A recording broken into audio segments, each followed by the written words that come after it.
Welcome to Essential Shorts, where we take a look into the world of student ministry, one topic at a time. Now, today's topic is admittedly controversial and ruffling feathers from beginners to veterans all across the land.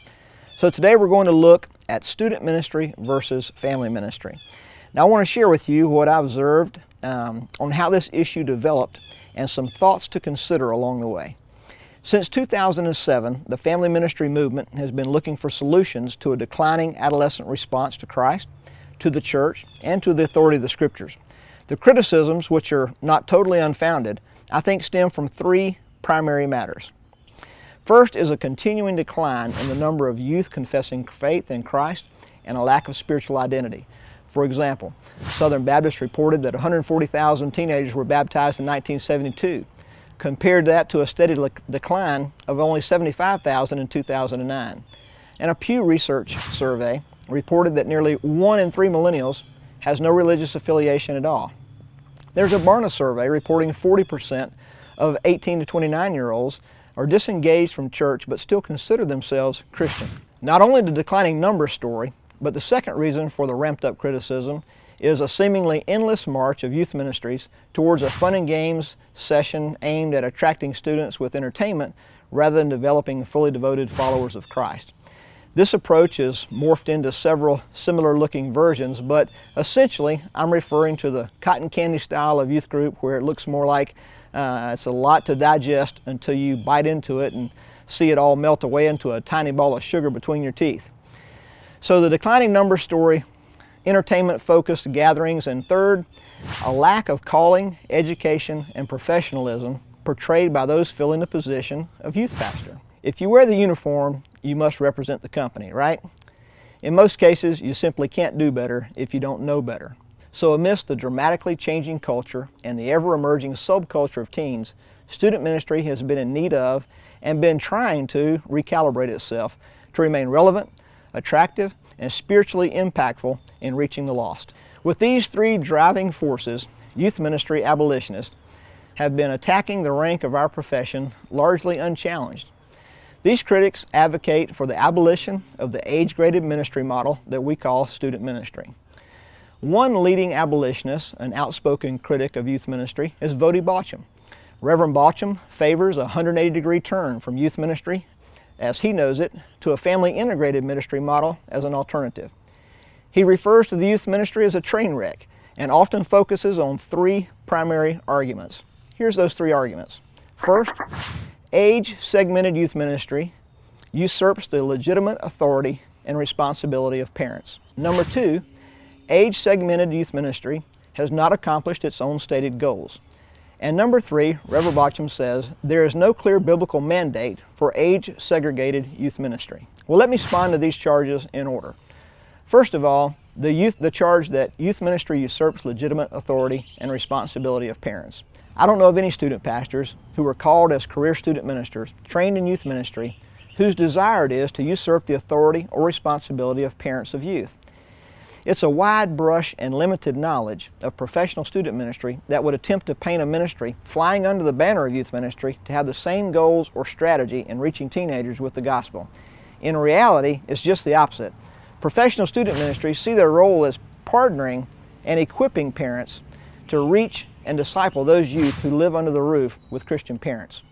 However, we have to minister to everyone and not just the 97% that fit Reverend Baucham's family profile. We might wish that every youth we encountered had a loving Christian mom and dad who embraced the role of primary disciplers of their children and teens, but reality is not nearly so neat and tidy. We simply must respond to the overwhelming number of students who have no such family system for spiritual development and are often their own spiritual leaders in their own home. We did not create the fractured family any more than we created the spiritual illiterate generation of parents, but we certainly must respond to what we were delivered. Just as Paul gave us the example of reaching the lost when he says, "To the weak I became weak, to win the weak. I become all things to all people, that it might be possible to win and save some." The second charge from youth ministry abolitionists like Reverend Baucham is that, number two, age-segmented youth ministry has not accomplished its own stated goals. Now, I'm not sure exactly what goals he's referring to because he doesn't get too specific, but he does make mention of the goal of developing spiritually mature teens and delivering them into adulthood, prepared to defend their faith and fully devoted followers of Christ. Now, let's have a reality check here. How many youth in the average student ministry even have Christian parents, much less parents who place a premium on raising fully devoted followers of Christ? While most professional student pastors include ministry to parents in their scope of responsibility, the adult segment of church, along with the pastor and pulpit, must accept a lion's share of responsibility for teaching biblical parenting, faithfulness in marriage, and a host of other family matters. According to Barna Research, 88% of youth pastors feel it's important or a part of their ministry strategy to expose students to healthy families.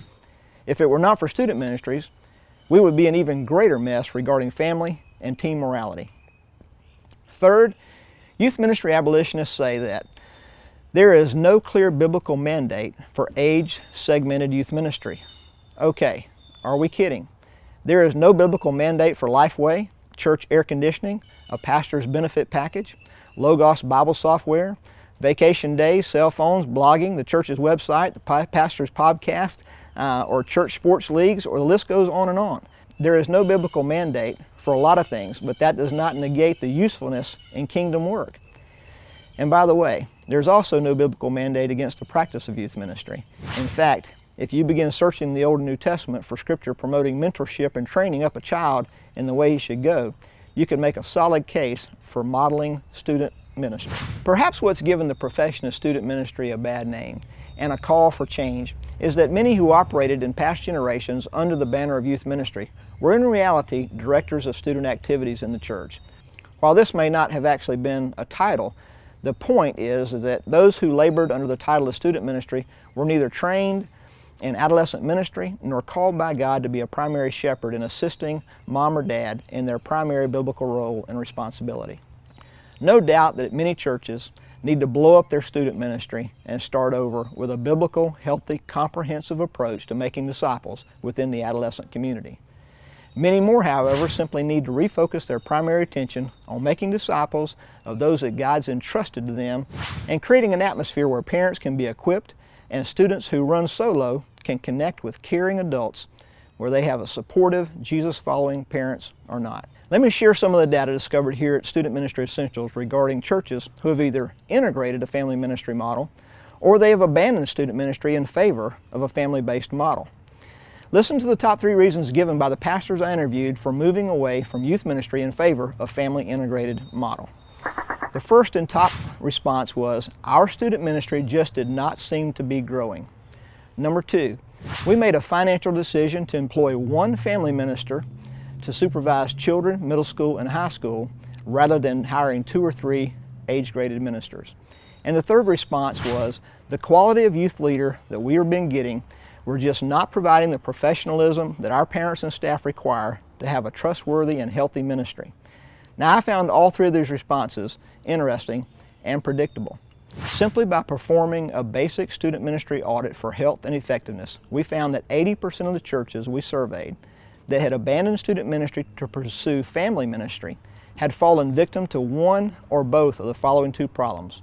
First, what they called youth ministry was not really youth ministry at all. The student ministry system they were operating under was some partial version or something that resembled youth ministry in some respects, but falling way short of a healthy, comprehensive ministry. Number 2, 100% of these churches had employed a student minister that loved Jesus and loved students, but they were nonetheless grossly undertrained or inexperienced in a variety of core professional student ministry competencies that are necessary to implement and execute an authentic student ministry. In short, sometimes it seems easier to build a new house from scratch than to remodel the old one. A weak student ministry can often be traced back to poor hiring decisions, low expectations, and lack of training. To the self-proclaimed youth ministry abolitionist, I say, first, look at all the data and not just a piece of the pie that fits the table supporting your menu. Second, hey, tone down the criticism until you have a plan that will actually work. Just because you activate a spiritual safe house ministry insulated from where 93% of the lost world lives does not make your model effective or healthy. It may attract some awesome families to your church where everyone is comfortable and in sync with each other, but that does not make it effective or healthy. Attracting a particular style of family does not mean your ministry is healthy or effective.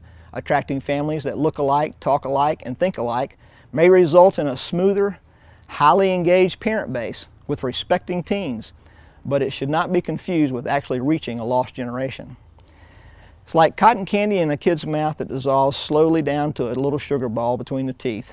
Family ministry looks good and tastes sweet, but it has little benefit for those trying to reach a lost generation whose family system is messy, malnourished, and complicated. And third, if you've not been serving in the youth ministry trenches for 7 to say 10 years, be gentle as you critique, conduct good research, and try to refrain from grandstanding. Let me close this session with a few predictions. Those churches who abandon student ministry in favor of a family-based or family-integrated ministry model, and those churches who advocate for the abolition of the student ministry position, will by the year 2020 find themselves wondering why all the middle school and high school students are hanging out at the church down the street. In fact, they'll begin adopting some of the same age-graded strategic ministry initiatives promoted by the role of the professional student minister from which they just defected. These same churches who abandon student ministry today will return to many of the same principles and strategies of age-graded professional student ministry practice. Why? Because the problem is not so much the model of student ministry that was the problem, as much as it is an incorrect philosophy of ministry mixed with a lack of competency in executing it. I also predict that the student ministries who survive and thrive over the next 10 to 15 years will share 3 essential elements. Let me share those with you. 1, a senior pastor who supports and believes in reaching and discipling students by remaining relevant to their culture while proclaiming the truth of the gospel. Number 2, a belief that student ministry is and always has been about reaching families through students. Every student is a window to a family, but every student does not come to Christ through a family. And number 3, effective, healthy student ministry needs a higher degree of professionalism, whether that means seminary education, student ministry classes, or a pile of continuing education. There must be a greater emphasis placed on strategic skill development and competency building initiatives in youth ministry. I also predict that those who persist in the ministry abolition movement will lose tremendous ground in the battle for the soul of this generation. And finally, I predict that churches who abandon the student pastor position will be easy to identify because they'll be the congregations with an abundance of available parking spaces, probably next to the student center, and plenty of pew space in the first 5 rows where the students once sat. This is not the first time youth ministry has needed a recalibration or a wake-up call, and it won't be the last. But no matter what happens in culture, if kids have say-so in their schedule, and if they have discretionary time, any freedom to where they invest their time, a church will need to provide a platform to get their attention, build an atmosphere of acceptance, proclaim the gospel, and train and mentor them to evangelize and disciple those who live without a healthy Christian family. Hey, that's it for today, and thanks for watching this segment of Essential Shorts. If I can serve your ministry in any way, please don't hesitate to contact me. Or if you have a problem or a question concerning student ministry in your church, let me know. I'll be glad to help. Drop me an email and tell me your story so I can share your success with others. And remember, what you do is important in kingdom work.